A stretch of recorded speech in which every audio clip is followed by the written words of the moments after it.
Hi, welcome to MLakshmi maths. இன்றைக்கி நம்ம பார்க்க போகிறது டிஸ்க்ரீட் மேத்தமேட்டிக்ஸில் லாஜிக் அண்ட் ப்ரூஃப்ஸ்ன்ற சாப்டர்லேருந்து fundamental concepts of propositional logic, converse, inverse and contrapositive. இதெல்லாம் some of the implications of conditional statements. Conditional ஸ்டேட்மெண்ட்னா என்னமா, இஃப் பி தென் கியூ அந்த மாதிரி ஸ்டேட்மெண்ட். அதில் வரது தான் அந்த இம்ப்ளிகேஷன்ஸ் ஆஃப் கண்டிஷனல் ஸ்டேட்மெண்ட் தான் கான்வர்ஸ், இன்வர்ஸ் அண்ட் கான்ட்ராபாசிட்டிவ். இப்போது பி டென்ஸ் டு கியூ, இது ஒரு கண்டிஷனல் ஸ்டேட்மெண்ட். அப்போது இதோடைய கான்வர்ஸ் என்ன?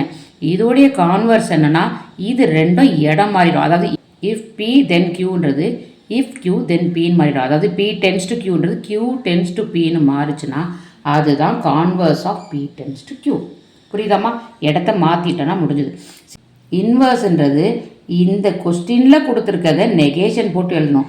அதாவது negation P tends to negation கியூன்னு எழுதணும். மீனிங் என்ன?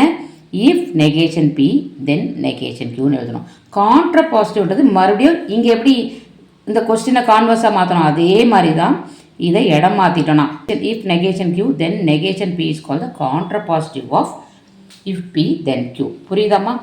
ஜஸ்ட் கான்வர்ஸ்ன்றது கொஸ்டினோடதை லெஃப்ட் அண்ட் ரைட்டு இடம் மாற்றுறோம். இன்வர்ஸ்ன்றதை அந்த கொஸ்டினுக்கு நெகேஷன் போடுறோம். கான்ட்ராபாசிட்டிவ்ன்றது அந்த நெகேஷன் போட்டதை இடம் மாற்றி எழுதுகிறோம். லெஃப்ட் ரைட்டு, ரைட்டு லெஃப்டாக எழுதுகிறோம். புரியுதாம்மா? இப்போ இதுக்கு ஒரு எக்ஸாம்பிள் பார்த்துருவோம். If it is raining then I get wet. இப்போது இதோட சொல்யூஷன் பார்ப்போம். இதில் இங்கே பாருங்கள், இஃப் ஒரு ஸ்டேட்மெண்ட் இருக்குது, தென் ஒரு ஸ்டேட்மெண்ட் இருக்குது. அப்போ இது ஒரு கண்டிஷ்னல் ஸ்டேட்மெண்ட். இங்கே பாருங்கள், அதில் இஃப்க்கு அடுத்து ஒரு ஸ்டேட்மெண்ட் வருது, தென்னுக்கு அடுத்து இன்னொரு ஸ்டேட்மெண்ட் வருது. அதாவது இஃப் பி தென் கியூ மாதிரி. ஸோ பி வந்து it is raining, then Q, அப்போ இந்த கியூ வந்து ஐ கெட் வெட். புரியுதாம்மா?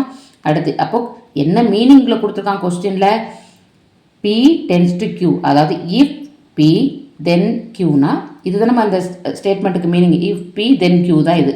ஸோ இதை தான் இங்கே கொடுத்துருக்காங்க. இப்போ இதோட கான்வர்ஸ் என்ன பண்ணணும்? இடம் மாற்றி எழுதணும். இஃப் கியூ தென் பின்னு எழுதணும். அதாவது இந்த ஸ்டேட்மெண்ட் முன்னாடி, இந்த ஸ்டேட்மெண்ட் பின்னாடி வரும். இஃப் ஐ கெட் வெட், அப்போ ஃபஸ்ட் ஸ்டேட்மெண்ட் போட்டோமா, தென்னு போட்டு அடுத்தது எழுதணும். Then it is raining. புரியுதாம்மா? ஸ்டேட்மெண்ட்டை இடம் மாற்றுங்க, அவ்வளோதான். இந்த ஐ கெட் வெட் வந்து இங்கே வந்துடும், இட் இஸ் ரெய்னிங் இங்கே வந்துடும், அவ்வளோதான். இதுதான் கான்வர்ஸ். அப்போ இன்வர்ஸ் என்னது? இன்வர்ஸ் கொஸ்டினில் கொடுத்துருக்கத, அதாவது வாட் இஸ் கிவன் இந்த கொஸ்டின், இதை நெகேஷனில் எழுதணும். If it is not raining then I do not get wet. புரியுதாம்மா? அப்போது இதுதான் இதோட இன்வர்ஸ். தென் கான்ட்ராபாசிட்டிவ் வந்து இதை இடம் மாற்றி எழுதுகிறோம். அதாவது if negation Q then negation P. If I do not get wet, இந்த சென்டென்ஸ் ஃபஸ்ட்டு வந்துடும். Then it is not raining. புரியுதாம்மா? அடுத்து டாட்டாலஜி, கான்ட்ரடிக்ஷன் அண்ட் கண்டிஜென்சி. இந்த இதை பார்க்குறதுக்கு முன்னாடி ஒரு சின்ன கான்செப்டை சொல்லிடுறேன். ட்ரூத் டேபிள் போடும்போது ரெண்டு எலிமெண்ட் இருக்குன்னு வச்சுக்கோங்க. அதாவது பி கியூன்னு ரெண்டு எலிமெண்ட் இருந்தால் அப்போ டேபிளில் எத்தனை வேல்யூஸ் வரும்னா 2^2. ஏன்னா பி கியூ ரெண்டு எலிமெண்ட் இருக்குது, 2^2 4 காம்பினேஷன் வரும். Suppose 3 element P Q R இருந்தால் 2^3 8 காம்பினேஷன் வரும். 2³ ஓகேவாம்மா? இப்போது ஸோ இதை ஜென்ரலாக இன் ஜென்ரல் சொன்னோன்னா number of combination is 2 is equal to 2^n where n வந்து நம்பர் ஆஃப் எலிமெண்ட்ஸ். அடுத்து டாட்டாலஜி. டாட்டாலஜினா என்னென்னா the resultant values of truth table. அதாவது ட்ரூத் டேபிளோடைய ரிசல்ட் இஸ் ஆல்வேஸ் ட்ரூ. அதாவது எல்லா ரிசல்ட்டுமே ட்ரூன்னு காட்டுச்சுன்னா அது டாட்டாலஜி. எக்ஸாம்பிள் பாருங்கள், P cup negation P is always a tautology. இப்போ இதில் ஒரே ஒரு வேரியபிள் பி இருக்குது. அப்போ n 1, அதாவது பி. அப்போ நம்பர் ஆஃப் காம்பினேஷன் என்ன? 2^1, அதாவது 2ன்னு வரும். இப்போ இதுக்கு தேவையான டேபிளை போட்டுடலாமா? இங்கே பாருங்கள், ட்ரூத் டேபிள் பி வந்து இங்கே இருக்குது, நெகேஷன் பி அடுத்த காலம், இந்த ஃபுல் டேர்மை இங்கே கொடுத்துருக்கேன். இப்போ பின்றது வந்து என்ன, எத்தனை காம்பினேஷன் வரும்? 2 காம்பினேஷன் வரும், அதாவது ட்ரூ அண்ட் ஃபால்ஸ். அப்போ நெகேஷன் பின்னா என்னம்மா? Not P. It is not ட்ரூனா ஃபால்ஸு, இட் இஸ் நாட் ஃபால்ஸ்னா ட்ரூ. இவ்வளோ தான் நெகேஷன் பின்றது இந்த பிக்கு ஆப்போசிட்டாக வரப்போகிறது. இப்போது பி கப் நெகேஷன் பி. இந்த கப்புன்றது என்னதுன்னா ஆர் கேட் மாதிரி வரும். ஆர் கேட்னா என்னது? ரெண்டும் ஃபால்ஸாக இருந்தால் மட்டும்தான் ஃபால்ஸ், இல்லாட்டி ட்ரூ.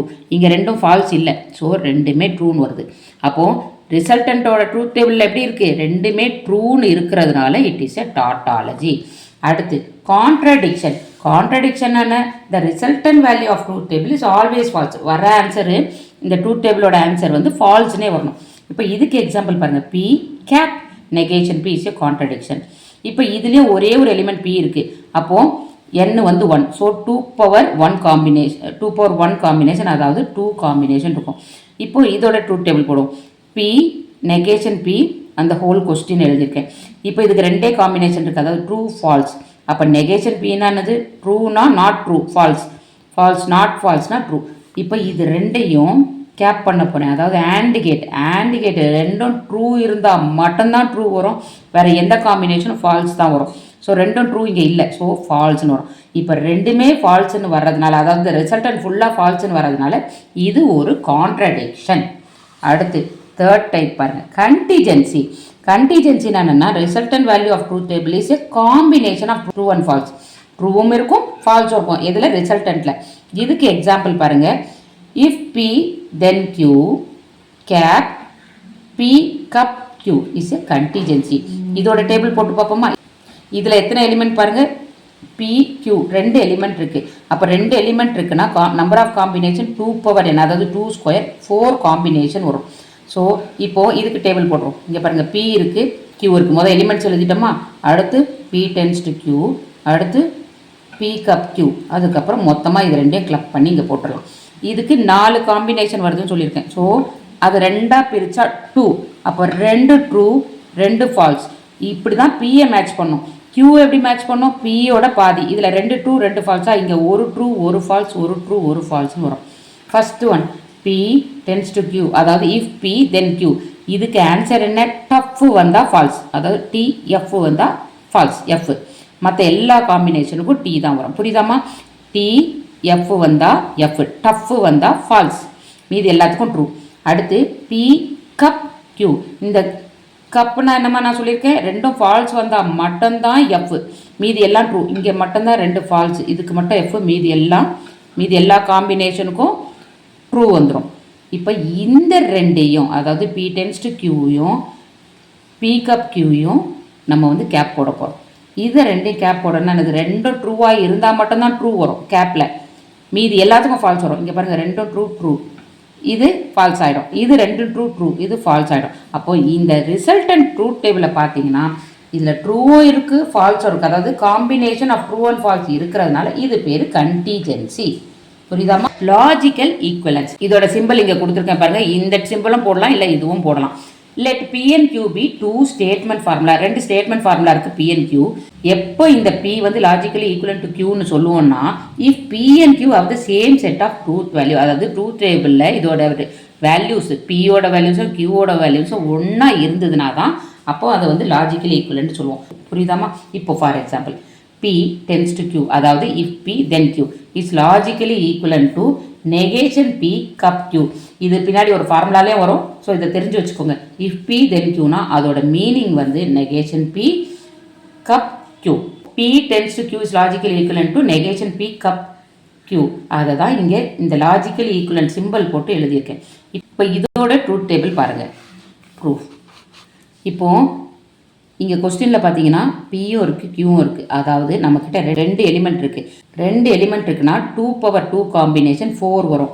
ஸோ பி இங்கே எழுதியாச்சு, கியூ இங்கே எழுதியாச்சு. இஃப் பி தென் கியூ இங்கே போட்டாச்சு. இந்த சைடுக்கு பாருங்கள் நெகேஷன் பி ஒன்று இருக்குது, ஸோ நெகேஷன் பி போட்டாச்சு. அடுத்து நெகேஷன் பி கப் கியூ போட்டாச்சு. இதுக்கு 4 காம்பினேஷன்றதுனால 2 ட்ரூ 2 ஃபால்ஸ். பி அதை மாதிரி போட்டோன்னா இப்போது இது 2 ட்ரூ 2 ஃபால்ஸ், அதை டிவைட் பை இந்த 2 டிவைட் பை 2 பண்ணால் 1. அப்போ 1 ட்ரூ 1 ஃபால்ஸ், 1 ட்ரூ 1 ஃபால்ஸ்னு இங்கே போடணும். இங்கே இஃப் பி தென் கியூனா என்னமா சொல்லியிருக்கேன்? டஃப் வந்தால் ஃபால்ஸ், மீதி எல்லாம் ட்ரூ. இங்கே பாருங்கள் டிஎஃப், டஃப் வந்தால் ஃபால்ஸ், மீதி எல்லாமே ட்ரூ வருது. அதே மாதிரி அடுத்த சைடுக்கு நெகேஷன் பி. நெகேஷன் பினா நாட் பி. பி என்ன இருக்கோ அதை மாற்றி எழுதுங்க. ட்ரூ வந்தால் ஃபால்ஸ், இங்கே பாருங்கள் ட்ரூ வந்திருக்கு, ஃபால்ஸ். ஃபால்ஸ் வந்தால் ட்ரூ. புரியுதாமா? இப்போ negation P cup Q. Negation P இங்கே இருக்குது, கியூ இங்கே இருக்குது. இது ரெண்டும் கப்பு. கப்புனா என்ன அர்த்தம்? ரெண்டும் ஃபால்ஸ் வந்தால் மட்டும்தான் ஃபால்ஸ். அப்போ எங்கே வருது? இங்கே ரெண்டும் ஃபால்ஸ் வருது, அது மட்டும்தான் ஃபால்ஸ், மீதி எல்லாம் ட்ரூ. அப்போ பார்த்தீங்கன்னா நமக்கு என்னது ஈக்குவலன்ட் கண்டுபிடிக்க சொல்லியிருக்காங்க? P tends to Q is equivalent to negation P cup Q. இது எங்கே வருது பாருங்கள்? 3rd காலமும் 5th காலமும். இது ரெண்டையும் பார்த்தீங்கன்னா ஆன்சர்ஸ் ஒரே மாதிரி இருக்குது, அதாவது 2 ரிசல்டன்ட் ட்ரூத் டேபிளும் சேமாக இருக்கிறதுனால P tends to Q is logically equivalent to negation P cup Qன்னு நம்ம எழுதுகிறோம். புரியுதாம்மா? தேங்க்யூ.